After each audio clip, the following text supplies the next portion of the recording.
તો અમદાવાદના ધોળકામાં આવેલી મીઠી કોઈ વિસ્તારમાં રૂ ભરેલી જીનમાં આગ લાગી હતી। આગ લાગતા અફરાતફરી મચી ગઈ હતી અને ધુમાડાના ગોટે ગોટા દૂર દૂર સુધી જોવા મળ્યા હતા। ધોળકા ફાયર વિભાગે ઘટના સ્થળે પહોંચી અને કલાકો બાદ આગ પર કાબુ મેળવ્યો। ધુમાડાને કારણે ફાયર બ્રિગેડને આગ ઓલવવા માટે ભારે જહેમત ઉઠાવવી પડી હતી।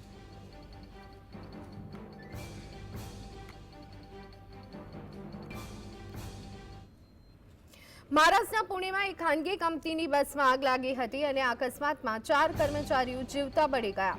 હવે આ કેસમાં એક મોટો ખુલાસો થયો છે અને પોલીસ તપાસમાં ચોંકાવનારી વાત સામે આવી છે। બસ ડ્રાઈવરે પોતે જ વાહનને આગ લગાવી હતી।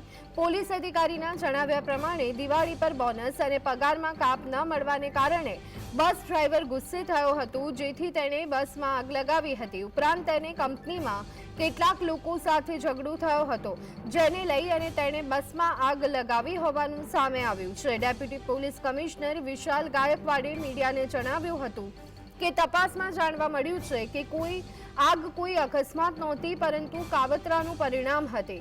આરોપી બસ ડ્રાઈવર જનાર્દન હંબરટેકર તાજેતરના પગાર કાપને લઈ અને કંપનીથી નારાજ હતો અને કેટલાક કર્મચારીઓ સાથે ઝઘડો પણ થયો હતો, જેથી આ ઘટનાને અંજામ આપ્યો છે। हम लोग बहुत शॉक में हैं। अभी तक हम उसके शॉक के बाहर आए नहीं हैं। पुलिस का इन्वेस्टिगेशन चल रहा है। हम पुलिस के साथ फुल कोऑपरेशन दे रहे हैं और जो भी इंजर्ड हैं उनको हम मेडिकल हेल्प कर रहे हैं। They are all our family members. कोई लोग तो हमारे साथ 1985 से है, कोई 2006 से है। उसका कुछ भी सैलरी पेंडिंग नहीं है। हमने उसको टाइम टू टाइम उसको पूरा सैलरी दिया है। उसका बिल्कुल सैलरी पेंडिंग। इंजर्ड में जो हादसा हुआ था, वो हादसा जो बस ड्राइवर है उसने उसको अंजाम दिया है।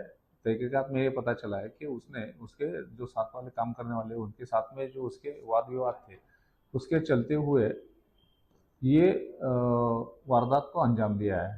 क्या हुआ था पूरा ब्यौरा जानने के लिए उसके साथ बात की, तो उससे बात करते करते ये पता चला कि उसका कंपनी के जो वर्कर्स है और कंपनी के साथ में उसका कुछ अनबन था। उसके तहत उसने उनको सबक सिखाने के लिए ये काम किया है।